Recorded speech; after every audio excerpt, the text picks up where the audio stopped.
Hello students, welcome to Unique Classes of Right Way. आज बच्चे 2023-2024 session का जो एसएमई का पेपर आया था उसके हम लोग थर्ड क्लास में हैं, स्टैट्स के पेपर में। और अभी हम लोग करने वाले हैं क्वेश्चन नंबर 6 ऑनवर्ड्स। 6 और 7 दो क्वेश्चन रह गए, लेकिन इनके बहुत सारे पार्ट्स हैं, तो देखते हैं जरा एक नज़र क्वेश्चन नंबर 6 पे। क्वेश्चन नंबर 6, 5 तो कर लिया था हमने, 6 आ जाओ। An examination is frequently regarded as being good in the sense of determining a valid grade spread for those taking it। मतलब जितने भी एग्जाम दे रहे हैं उन सबको ग्रेड दिया जा रहा है, ग्रेडिंग सिस्टम चल रहा है। If the test scores of those taking the examination can be approximated by normal density function, यानी नॉर्मल डिस्ट्रीब्यूशन का काम चल रहा है यहाँ पर। The instructor often uses the test scores to estimate the normal parameters mu and sigma and then assigns the letter grade A to those whose test score is greater than mu plus sigma। मतलब जिसका mu plus sigma से ज़्यादा है उसको grade A दिया जा रहा है, और ग्रेड बी दिया जा रहा है जिसका म्यू से म्यू प्लस सिग्मा के बीच में है। यानी कुछ ऐसा सिस्टम बन रहा है। ये आप नंबर लाइन बना लो।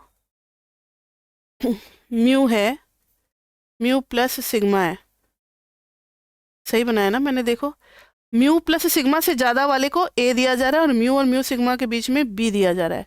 मतलब अगर इधर है तो ग्रेड ए, इन दोनों के बीच में है तो ग्रेड बी। अब ग्रेड सी और ग्रेड डी के लिए क्या रेंज है जरा देखते हैं। C to those whose score is between mu minus sigma and mu. मतलब सी दिया जा रहा है, म्यू माइनस सिग्मा से म्यू के बीच में सी ग्रेड दिया जा रहा है। समझ में आ रही है बात? और म्यू माइनस 2 सिग्मा से लेकर के म्यू माइनस सिग्मा तक दिया जा रहा है ग्रेड डी, और फिर म्यू माइनस 2 सिग्मा से नीचे दिया जा रहा है फेलियर ग्रेड यानी एफ।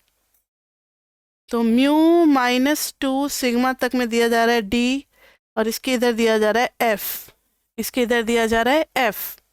ठीक है, बिलो में। अब क्वेश्चन क्या है? क्वेश्चन है determine the percentage of students who receive grade A B C and D. यानी ए बी सी डी में कितने परसेंटेज बच्चे लाइक कर रहे हैं वो हमें निकालना है। ठीक है, यानी सिंपल सी बात है, probability of getting grade A and grade B grade C, यही सब निकालना है। इजी है, एक देख लो। जैसे फॉर ग्रेड ए हम लोगों को निकालना है, तो ग्रेड ए के लिए है criteria P for x greater than mu plus sigma। ये हो जाएगा P for z greater than z1, where z1 क्या हो जाएगा? म्यू प्लस सिग्मा, जो भी रहता है उसमें से हम लोग म्यू माइनस करते हैं और डिवाइड करते हैं सिग्मा से। Mu mu cancel, sigma sigma cancel, z1 is equal to 1। तो ये आ जाएगा P for z greater than 1, यानी z greater than 1 कहीं यहाँ होगा पॉजिटिव में, इसके ऊपर का रीज़न चाहिए।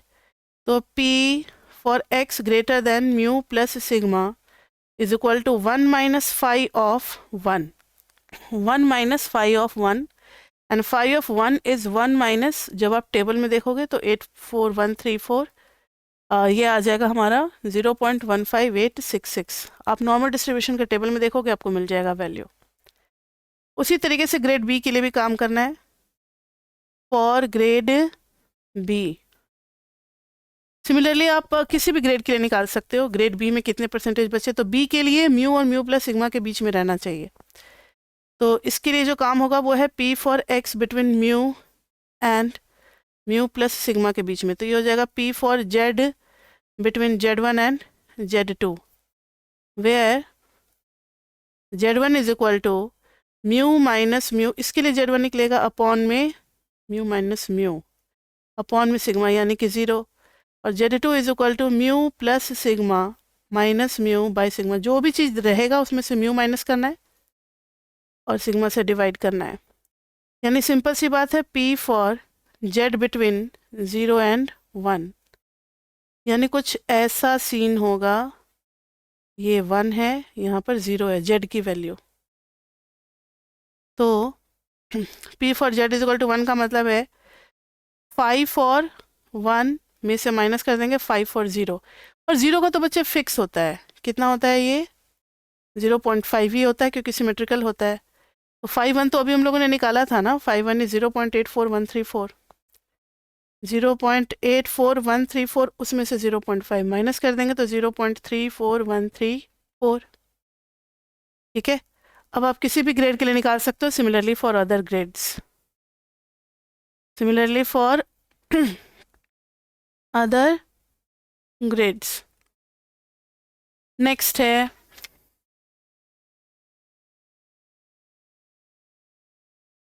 नेक्स्ट आ जाओ 6 का B. Typesetting agency used by a scientific journal employ two typesetters, दो typesetters लगा रहे हैं। Let x1 and x2 denote the number of errors committed by typesetter 1 and typesetter 2। ठीक है, तो पहले ये बना लेते हैं अपना इंफॉर्मेशन। क्वेश्चन नंबर 6 का बी, टाइपसेटर 1 और इधर है टाइपसेटर 2। इसका है x1, इसका है x2। Number of errors committed by this। ठीक है, when asked to typeset an article, suppose that x1 and x2 are Poisson random variable with expected values 2.6 and 3.8। मतलब इसका lambda 1 है 2.6 और इसका lambda 2 है 3.8 and this follows Poisson distribution दोनों। What is the variance of x1 and x2? तो बच्चे Poisson distribution में हमने पढ़ा हुआ है कि जो लैम्डा होता है वही मीन होता है, वही वेरिएंस भी होता है। तो सेम आंसर आएगा, वेरिएंस दोनों का वही हो जाएगा 2.6 और 3.8। Suppose that typesetter 1 handles 60% of the articles, find the probability that the next article will have no error। मतलब ये बेस थ्योरम जैसा है। तो पहला पार्ट है कि वेरिएंस ऑफ 1 टाइपसेटर 1 तो सेम टू सेम रह जाएगा, और वेरिएंस ऑफ टाइपसेटर एरर का तो 3.8। लॉजिक में लिख देना as Poisson distribution, as in Poisson distribution lambda is mean and is variance also, इसलिए। सेकेंड में बनेगा ब्रांच। अब है बी में है कि अगर पहला टाइपसेटर जो है वो बना रहा है कितना, पढ़ लो जरा एक नज़र question. Suppose that typesetter 1 handle 60% of the article, यानी पहले टाइपसेटर को 60% मिलता है तो दूसरे टाइपसेटर को कितना मिलेगा 40%। दो ही तो हैं ही। Next article will have no error, यानी ब्रांचिंग बनेगा। तो टाइपसेटर 1 T1, टाइपसेटर 2 T2, इधर हो गया 0.6, इधर हो गया 0.4। इसमें से एरर x1 होने की प्रोबेबिलिटी दे रखा था ना टाइपसेटर 1 का, टाइपसेटर 1 का कितना है, no error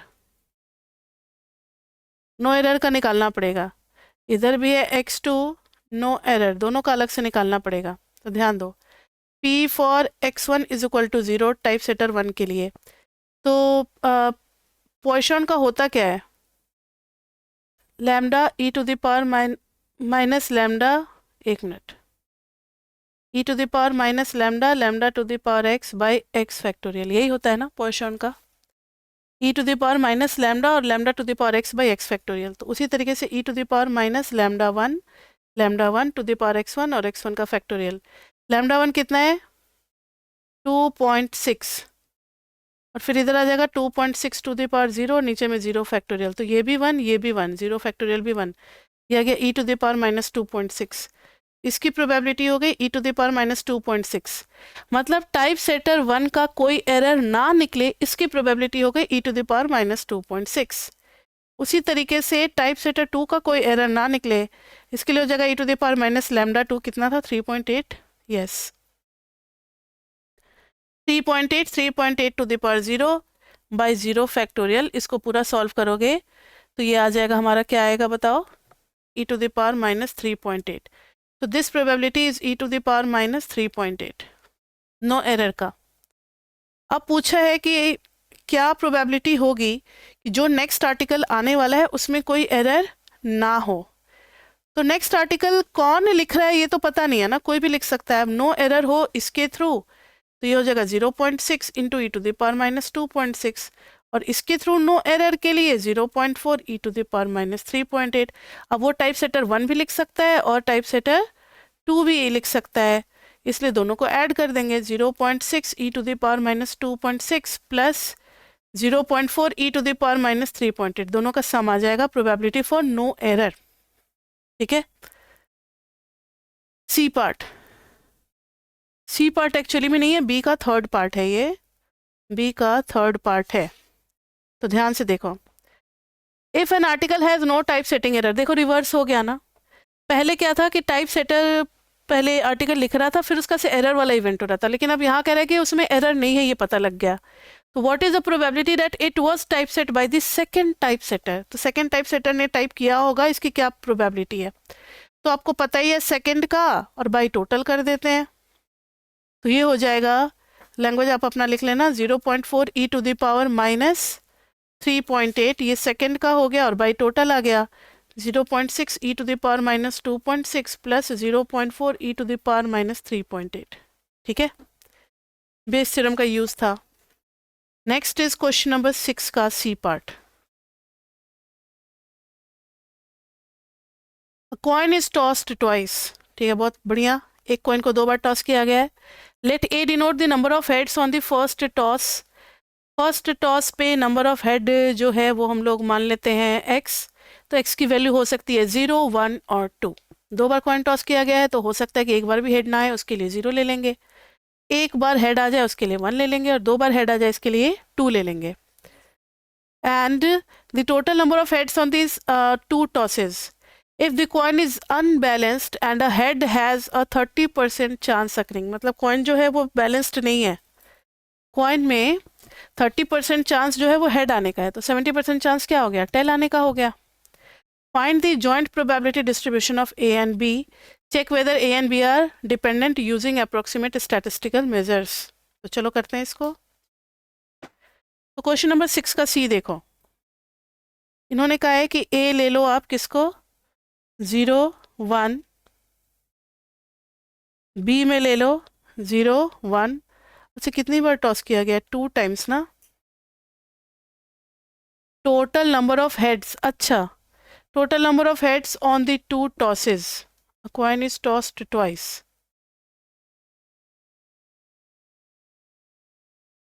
Let A denote the number of heads on the first toss and B denotes the total number of heads on the 2 tosses. अच्छा, पहले पे अगर देखो फर्स्ट टॉस किया हमने, तो या तो हेड आएगा या फिर नहीं आएगा, 2 ही केस होंगे, नहीं आएगा तो उसके लिए 0 और आएगा तो उसके लिए 1।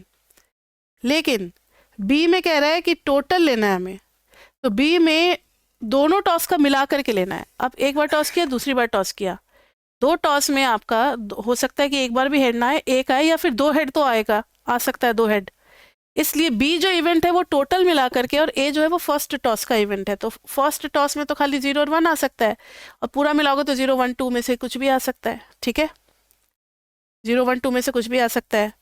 तो अब इसके लिए हमें बनाना है टेबल। अब ध्यान दो जरा कि पी ए कितना होगा,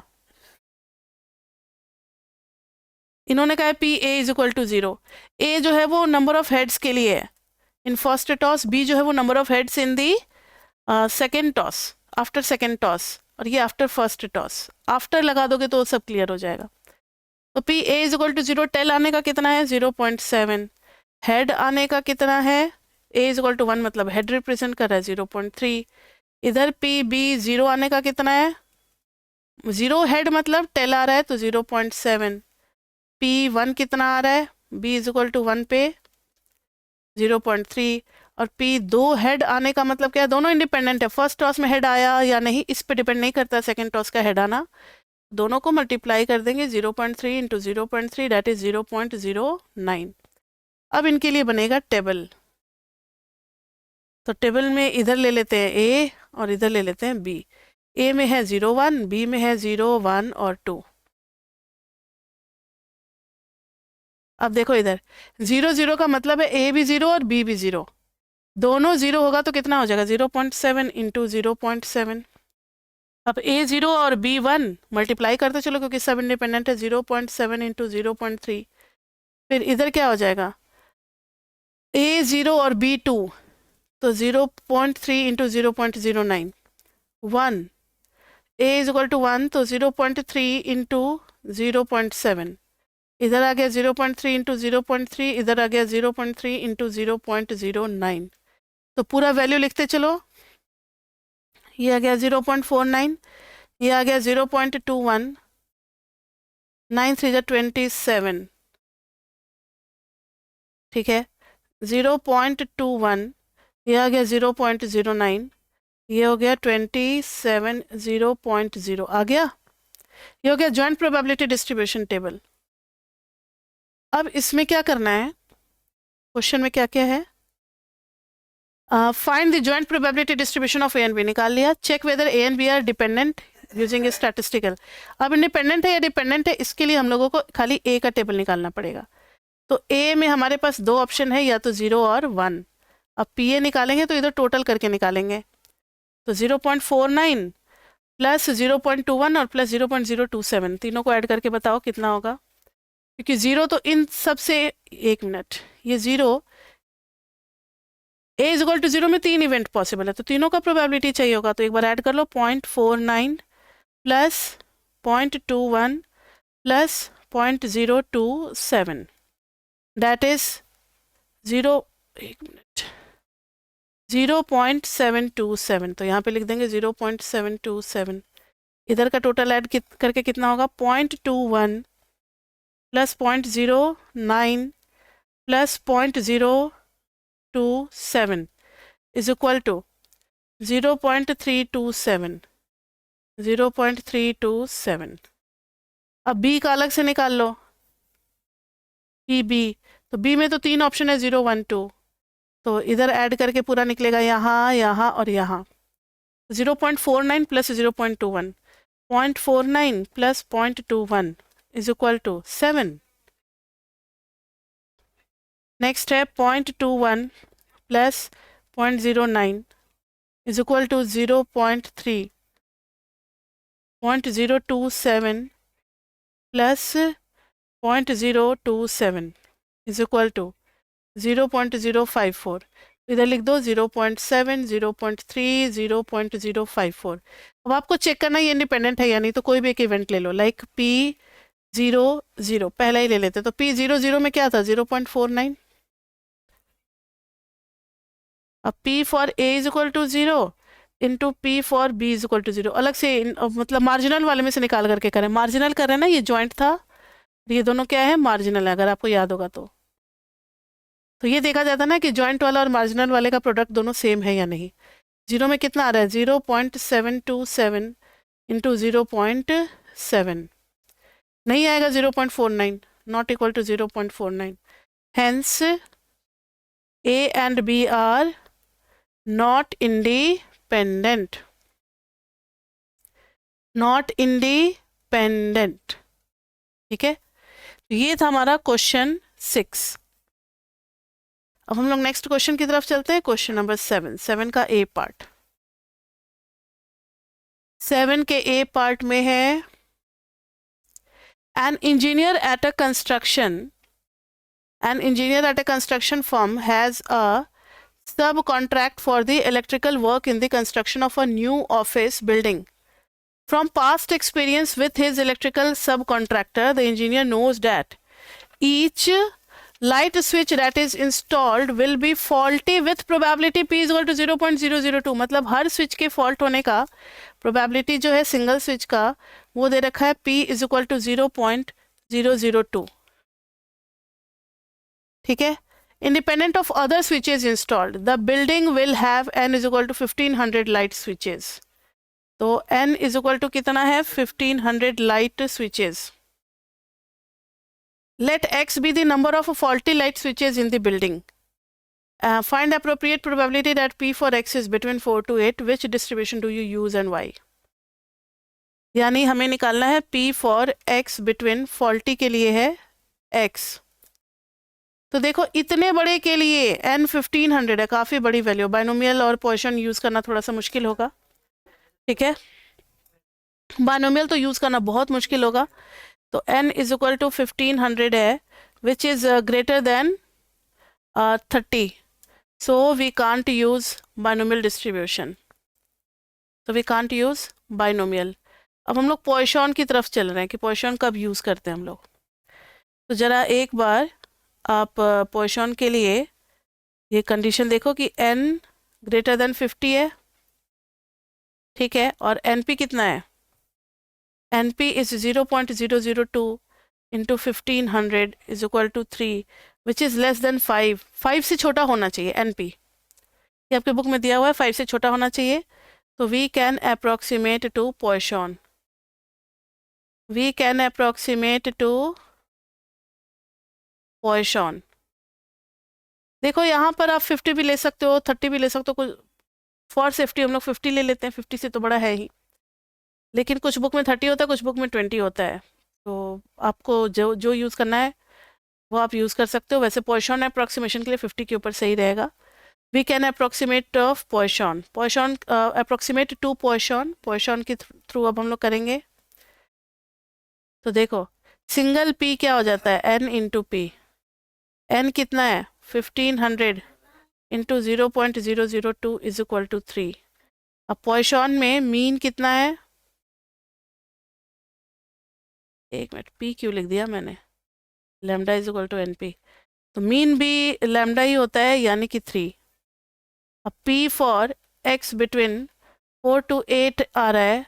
तो p4 plus p5 plus p6 plus p7 plus p8. तो पॉइसन का क्या होता है, lambda e to the power minus lambda e to the power minus 3 lambda to the power x by x factorial. e to the power minus lambda lambda to the power x by x factorial. इसी तरीके से 8 तक लिख देंगे, e to the power minus 3 3 to the power 8 by 8 factorial. Clear. ये था 7 का A. अब देखते हैं 7 का B. The yield strength psi KSI for a particular type of steel is normally distributed with mu is equal to 43 and sigma is equal to 4.5. यानी mu हो गया 43 और सिग्मा कितना हो गया 4.5. What is the 25th percentile of the distribution of this steel strength? ठीक है, निकाल लेंगे 25th percentile. What strength value separates the strongest 10% from the others? Strongest का मतलब last से 10%. What is the value of C such that the interval 43 minus C, 43 plus C includes 99% of all strength values? What is the अब पहले ये तीनों part करते हैं, फिर फोर्थ पार्ट को देखेंगे. फर्स्ट पार्ट यहाँ पर बोला है कि प्रोबेबिलिटी क्या था, 25th परसेंटाइल, वही निकालना है ना, 25th परसेंटाइल. तो 25th परसेंटाइल के लिए P25 हमें निकालना है. तो देखो ना, इधर का एरिया हो गया 0.25. तो इसका Z तो हम लोग निकाल सकते हैं ना, phi Z is equal to 0.25 which implies Z is equal to area. Table में आप एरिया देखोगे 0.25 कहाँ आ रहा है, उसके सामने ये क्या है, ये क्या है, तो Z निकल जाता है. ऐसा मैंने बताया हुआ है क्लास में. Z आपका आ गया 0.25 का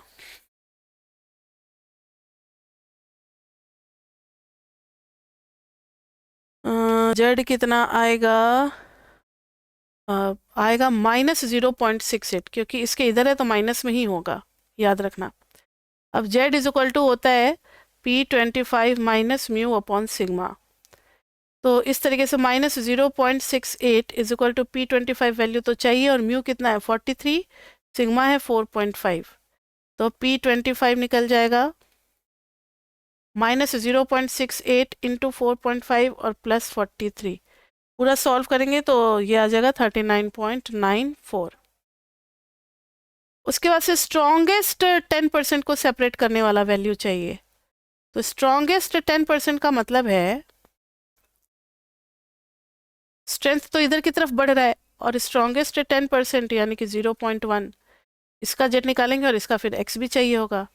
तो phi Z is equal to 1 minus 0.1 यानी कि 0.9.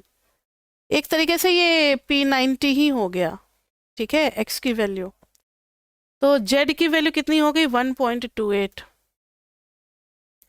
अब 1.28 is equal to P90 minus mu, mu कितना है 43 और अपॉन में स्टैंडर्ड डेविएशन कितना है 4.5। तो इससे आप P90 निकाल लोगे, P90 is equal to 1.28 into 4.5 plus 43 आ जाएगी वैल्यू, है ना। अब इसके बाद से थर्ड में था कि C की वैल्यू कुछ निकालनी थी ना, what is the value of C such that 43 minus C 43 plus C includes 99% of all the values। ये थोड़ा सा इंटरेस्टिंग है, ध्यान से देखना। 43 मीन है तो यहाँ आएगा 43 प्लस C 43 माइनस C। 43 किसकी वैल्यू है, जेड की है या किसकी है। What is the value of C such that the interval includes 99% of the all the strength value, ठीक है। तो देखो बीच का 99% चाहिए, ये होना चाहिए 0.99। तो ये एरिया कितना होगा, this yellow shaded region will be 1 minus 0.99/2, क्योंकि वो दो पार्ट में बटेगा ना, एक इधर भी तो येलो वाला पार्ट आएगा, ठीक है। समझ में आ रही बात। तो ये थोड़ा सा अलग है पिछले वाले दोनों से। 1 माइनस 0.99/2 यानी 0.01/2, तो 0.005, ये भी आ गया 0.005। तो अब आप इसकी वैल्यू निकाल लोगे, इसको मान लो Z1 और इसको मान लो Z2। तो phi of Z1 is equal to 0.005, तो Z1 निकाल लोगे, Z1 कितना आएगा, phi of Z1 is equal to 0.005, तो Z1 कितना आएगा माइनस 2.58। तो Z1 is equal to 43 minus C minus 43 by standard deviation कितना था 4.5। तो Z1 की वैल्यू डाल दो ना, माइनस 2.58, 43 कैंसिल हो गया, minus C by 4.8, minus minus cancel, C is equal to आ गया 2.58 इंटू 4.5, सॉल्व करके निकाल दो। 2.58 इंटू 4.5 11.61, ठीक है। ये आ गई वैल्यू हमारी किसकी, C की। तो ये आ गया, एक मिनट जरा चेक कर लें इतना ही आ रहा है कि कितना रहा है। 2.58 इंटू 4.5 11.61, हाँ ठीक है, बिल्कुल यही आ रहा है। अब इसका फोर्थ पार्ट था, फोर्थ पार्ट मैंने पढ़ा ही नहीं था, देख लेते हैं। What is the probability that at most मतलब x is less than equal to 3 of 15 independently selected still have a strength less than 43, ठीक है। यानी ये एक केस की बात कर रहे हैं, स्ट्रेंथ लेस देन 43 और n इज इक्वल टू कितना है 15, और ये बोल रहे हैं एट मोस्ट यानी लेस देन इक्वल टू 3 निकालना है हमें। अब p तो निकल जाएगा, n भी 15 है, कंट्रोल में है, वी कैन यूज बाइनोमियल, लेकिन p नहीं है हमारे पास, सिंगल p। तो यहाँ से निकलेगा p for x less then 43, binomial का जो p है वो निकाल रहे स्मॉल p, तो ये निकलेगा p for z less than 43 minus 43 by 4.5, तो ये आ जाएगा p for z less than 0, मतलब इससे कम होने के कितने चांसेस हैं 43, तो भाई 43 हमारा मीन है, तो ये एरिया पूरा 0.5 नहीं आ जाएगा। तो इस वाले कॉन्सेप्ट से हमने बाइनोमियल का जो p है वो निकाला कितना 0.5। तो probability for x less than equal to 3 निकालना है, तो now we can use binomial distribution. तो p for x less than equal to 3 का मतलब है p0, p1, p2 और p3, तो यह आ जाएगा 15C0, p है 1/2, 1/2 to the power 0, 1/2 to the power 15 plus 15C1, 1/2 to the power 1, 1/2 to the power 14। इसी तरीके से सबके लिए निकाल लेंगे। आपको स्मॉल p और कैपिटल P में फ़र्क समझना पड़ेगा। स्मॉल p का मतलब होता है ये जो बाइनोमियल में हम लोग p यूज़ करते हैं, प्रोबेबिलिटी ऑफ सिंगल चांस, उसको स्मॉल p बोलते हैं, और कैपिटल P जो होता है वो किसी particular range of random variable के लिए होता है, ठीक है। तो चलो, ये नॉर्मल से बायनोमियल करना हम लोगों ने सीखा। नॉर्मल का यूज सिर्फ स्मॉल p निकालने तक था, और क्योंकि सैम्पल साइज हमारा 15 था, जो कि बहुत छोटी वैल्यू थी जिसमें हम लोग बायनोमियल के थ्रू हैंडल कर सकते, इसलिए हम लोगों ने बायनोमियल के थ्रू कर लिया। ठीक है, अब आ जाओ क्वेश्चन 7 का सी पार्ट। सी में भी दो पार्ट लगा रखे हैं। Let X and Y be independent standard normal random variable, consider the following linear transformation. X और वाई को बदल दिया गया, u is equal to A X plus B है और v is equal to C Y plus D है।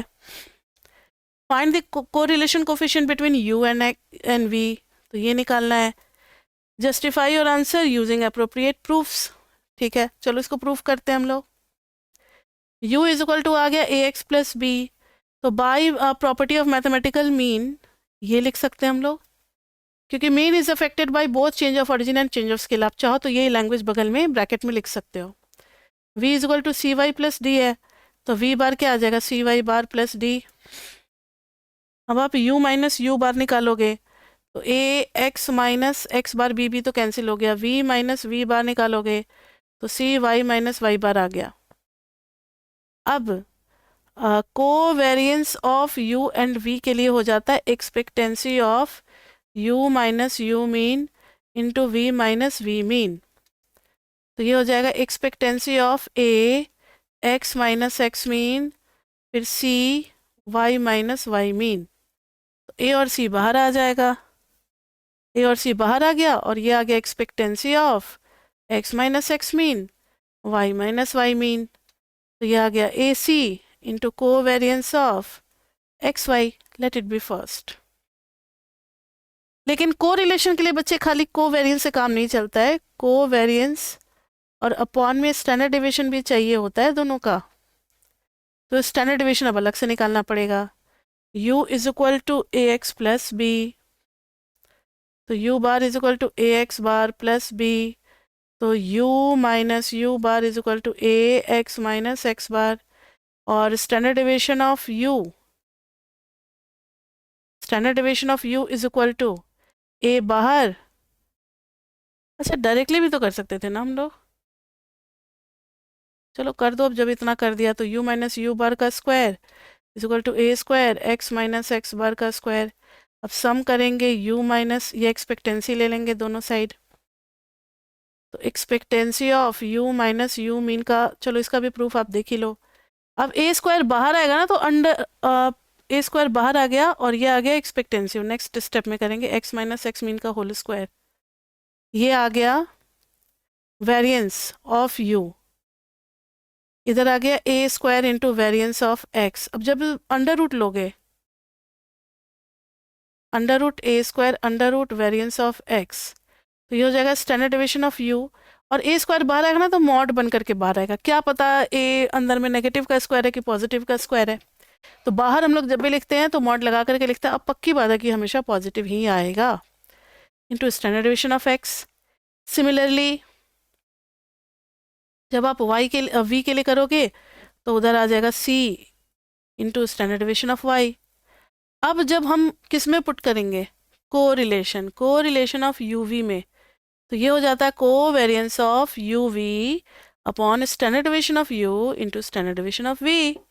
तो covariance of uv तो अभी हमने जस्ट निकाला था, ac into covariance of xy, तो ac into covariance of xy, और नीचे में क्या आ गया, स्टैंडर्ड डेविएशन ऑफ u यानी कि mod a into standard deviation of x, फिर mod b into standard deviation of y। तो ये ac बाई मॉड के अंदर में a into b covariance of X Y upon standard deviation of x into standard deviation of y। अब कोई मुझे बताओ कि इसकी वैल्यू क्या होगी। इतना पढ़ा रखे तो इतना तो पूछने का हक बनता है ना मेरा। ये क्या है, तो this is correlation coefficient of X Y. तो देखा जरा, u v का जब निकाल रहे हैं तो ये आ गया A C by mod of A B R X Y. Clear. अब इसका सेकेंड पार्ट है, यानी क्वेश्चन नंबर 7 का सी का सेकेंड पार्ट है, और ये लास्ट है आज का हमारा पेपर का ही लास्ट क्वेश्चन है। Consider a random variable w is equal to 0.6x plus 0.8 Y. Determine correlation of X and W. ठीक है, तो एक्स एंड डब्लू का कोरिलेशन निकालना है और कोरिलेशन वाई एंड डब्लू का भी निकालना है। ठीक है, तो सबसे पहले कोवेरिएंस ऑफ डब्लू तो ठीक है और एक्स तो एक्स ही है हमारा, तो अभी तो जस्ट हमने डिराइव किया तो उसका सीधा यूज़ कर सकते हैं हम लोग।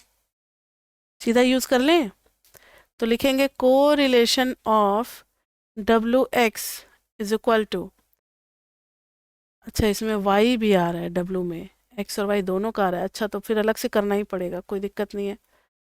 डब्लू बार करेंगे तो 0.6 एक्स बार प्लस 0.8 वाई बार, और एक्स का तो अपना है ही। अब डब्लू माइनस डब्लू बार करेंगे तो यह आ जाएगा 0.6 X minus X bar plus 0.8 Y minus Y bar. तो covariance of X and W, covariance है ये, कोरिलेशन नहीं है, is equal to expectancy of X minus X bar into W minus W bar. तो यह आ जाएगा एक्सपेक्टेंसी के अंदर में X minus X bar into 0.6 X minus X bar plus 0.8 Y minus Y बार।